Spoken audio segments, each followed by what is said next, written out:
Assalamualaikum warahmatullahi wabarakatuh. Kami dari kelompok 4 akan mempresentasikan tentang bab audit atas perkiraan beban dan pendapatan. Berikut adalah anggota kelompok kami. Yang pertama ada saya sendiri dengan NIM 245, lalu ada Intan Setianingrum dengan NIM 203, Aninda Syahriani dengan NIM 213, dan Ika Khoiri dengan NIM 154. Apa itu pendapatan?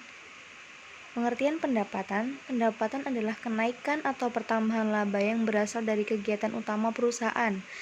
Secara garis besar, konsep pendapatan dapat ditinjau dalam dua segi, yaitu menurut ilmu ekonomi, pendapatan memiliki pengertian yaitu nilai maksimum yang dapat dikonsumsi oleh seseorang dalam satu periode dengan mengharapkan keadaan yang sama pada akhir periode seperti keadaan semula. Lalu, menurut ilmu akuntansi, ada beberapa pandangan diantaranya. Yang pertama, menurut Platon, pendapatan merupakan produk dari suatu perusahaan. Dan yang kedua ada menurut PSAK 23, pendapatan adalah arus masuk bruto dari manfaat ekonomi yang timbul dari aktivitas normal perusahaan selama satu periode bila arus masuk itu mengakibatkan kenaikan ekuitas yang tidak berasal dari kontribusi penanaman modal. Karakteristik pendapatan. Ada beberapa karakteristik tertentu dari pendapatan yang menentukan atau membatasi bahwa sejumlah rupiah yang masuk ke perusahaan merupakan pendapatan yang berasal dari operasi perusahaan. Karakteristik ini berdasarkan 1. Sumber pendapatan, yaitu tambahan jumlah rupiah aktiva perusahaan dapat berasal dari transaksi modal, laba dari penjualan aktiva yang bukan merupakan barang dagangan, hadiah, dan penjualan produk perusahaan. Yang kedua adalah produk dan kegiatan utama perusahaan, yaitu produk yang dihasilkan perusahaan dapat berupa barang atau jasa. Yang ketiga, jumlah rupiah pendapatan dan proses penandingan. Laba rugi terjadi setelah pendapatan dan biaya dibandingkan. Setelah biaya yang dibebankan dibandingkan dengan pendapatan, maka akan tampak pendapatan neto. Pengukuran pendapatan. Pendapatan diukur dengan nilai wajar imbalan yang diterima atau dapat diterima. Yang kedua, jumlah pendapatan yang timbul dari transaksi biasanya ditentukan oleh persetujuan antara perusahaan dan pembeli atau pengguna aset tersebut. Yang ketiga, pada umumnya, imbalan tersebut berbentuk kas atau setara kas dan jumlah pendapatan adalah jumlah kas atau setara kas yang diterima atau dapat diterima. Dan yang keempat, bila barang atau jasa dipertukarkan untuk barang atau jasa dengan sifat dan nilai yang sama, maka pertukaran tersebut tidak dianggap sebagai transaksi yang mengakibatkan pendapatan. Pengakuan pendapatan. Transaksi pendapatan telah diakui sesuai dengan prinsip ini. Yang pertama, perusahaan mengakui pendapatan dari penjualan produk diakui pada tanggal penjualan yang biasanya diinterpretasikan sebagai tanggal penyerahan kepada pelanggan. Yang kedua, perusahaan mengakui pendapatan dari pemberian jasa diakui ketika jasa-jasa itu telah dilaksanakan dan dapat ditagih. Yang ketiga, perusahaan mengakui pendapatan dari mengizinkan pihak lain untuk menggunakan aktiva perusahaan seperti bunga, sewa, dan royalti diakui sesuai dengan berlalunya waktu atau ketika aktiva itu digunakan. Dan yang keempat, perusahaan mengakui pendapatan dari pelepasan selain produk diakui tanggal penjualan.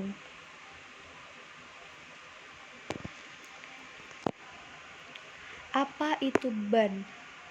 Beban yaitu pengurang dari pendapatan yang akan menghasilkan laba bersih dalam perusahaan sebelum pajak pada laporan laba rugi.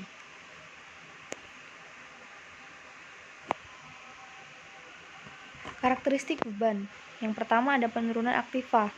Beban timbul karena terjadi adanya transaksi yang mengakibatkan pengurangan atau penurunan aktiva dalam perusahaan. B. Operasi utama yang berkesinambungan.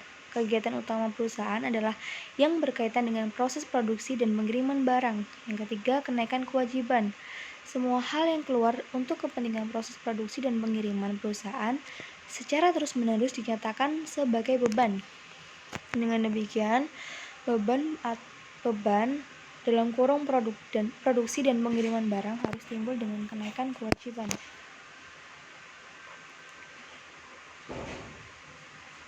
Jenis-jenis beban. Yang pertama ada beban akrual, adalah beban yang masih perlu dibayarkan atau beban-beban tertentu yang mungkin sudah terjadi, akan tetapi pembayarannya belum dapat dilaksanakan sampai pada periode yang berikutnya. Pada akhir periode dalam akuntansi perlu untuk mencatat dan menentukan beban-beban yang sudah terjadi meskipun belum dibayarkan. Yang kedua, beban kredit macet atau bad debt expense adalah beban yang muncul berdasarkan tindakan tertagihnya piutang usaha. Contoh, doubtful account expense atau beban piutang ragu-ragu dan beban piutang yang tidak bisa ditagih. Yang ketiga ada beban operasional, adalah beban yang terdiri dari beban-beban umum administrasi dan beban penjualan. Keseluruhan dari beban yang terlibat dalam kegiatan operasional perusahaan. Dalam sebuah laporan laba rugi, laba operasional akan dihitung dengan pendapatan dikurangi beban operasional. Yang keempat ada beban penyusutan, adalah pengakuan berdasar penggunaan manfaat potensial dari aktiva, beban yang timbul karena adanya pemakaian aktiva berwujud. Yang kelima ada beban yang ditangguhkan, adalah beban yang dibayar di muka atau pengeluaran yang sudah dibayarkan akan tetapi belum dirasakan manfaat ekonomisnya, seperti biaya sewa yang biasanya dibayar di awal dan pembayarannya kan selalu dibayar di awal, jadi kan masa manfaatnya belum sepenuhnya dirasakan. Dan yang keenam ada beban yang harus dibayar, adalah biaya-biaya yang telah menjadi beban walaupun utang yang bersangkutan belum menjadi sebuah kewajiban. Keharusan auditor, apakah masing-masing dari total pendapatan beban sudah dimasukkan ke dalam laporan laba rugi dan laba bersih tanpa salah saji yang material. Jika kesesuaian hal yang benar dan penerapan prinsip akuntansi yang konsisten. Audit akun laba dan beban. Dua konsep berikut dalam audit atas akun laba dan beban akan diperlukan ketika mempertimbangkan tujuan laporan laba rugi. Yang pertama, penandingan laba dan beban periodik diperlukan untuk menentukan hasil operasi yang tepat. Yang kedua, aplikasi prinsip-prinsip akuntansi yang konsisten selama periode yang berbeda diperlukan untuk komparabilitas. Pendekatan audit atas beban dan pendapatan. Nah, untuk proses dari pendekatan audit atas beban dan pendapatan yaitu ada pengujian analitis, pengujian pengendalian dan pengujian substantif atas transaksi. Yang ketiga ada pengujian perincian saldo.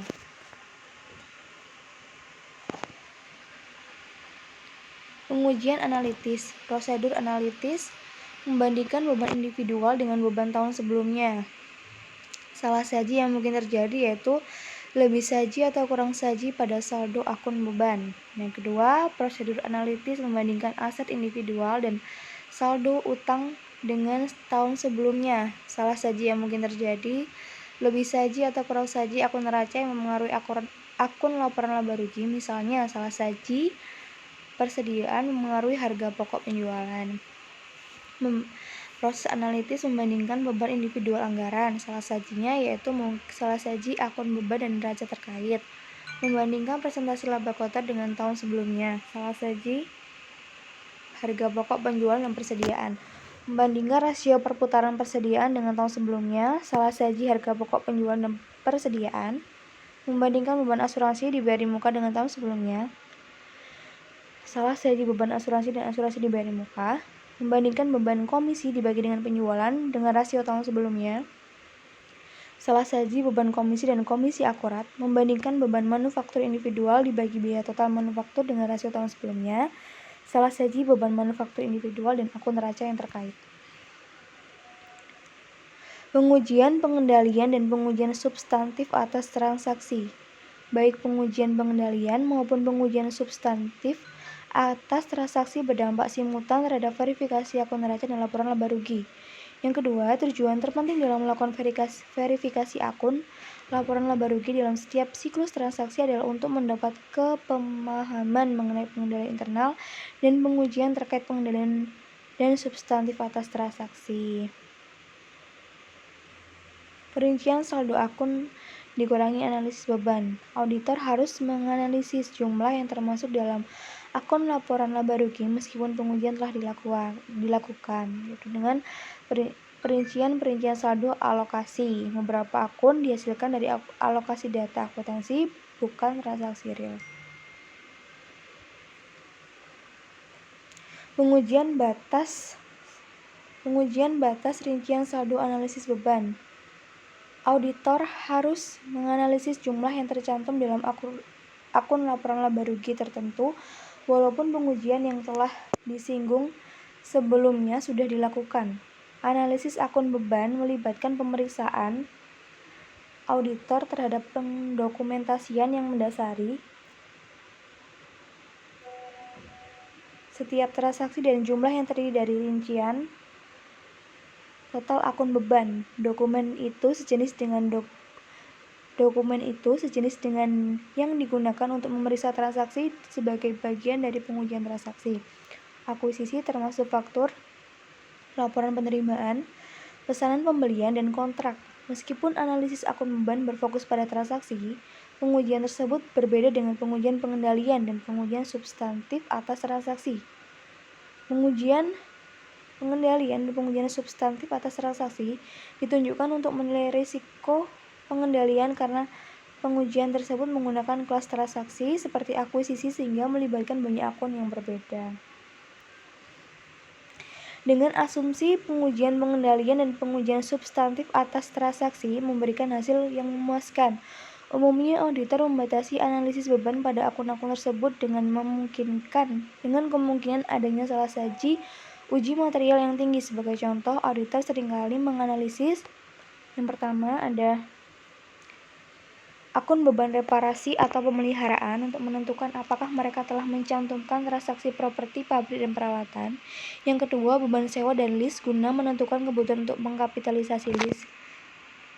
Yang ketiga, beban hukum untuk menentukan apakah ada kewajiban kontinental yang potensial, perselisihan, tindakan ilegal, atau masalah hukum lainnya yang dapat mempengaruhi laporan keuangan.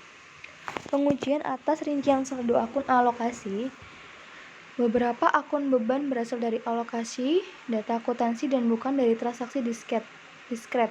Beban semacam itu termasuk penyusutan, depresi, dan amortisasi hak cipta, serta biaya katalog. Alokasi overhead manufaktur antara persediaan dan harga pokok penjualan merupakan contoh jenis alokasi lainnya yang mempengaruhi beban. Jenis alokasi lainnya yang secara langsung mempengaruhi laporan keuangan akan muncul karena umur aset yang lebih singkat belum jatuh tempo pada tangan neraca.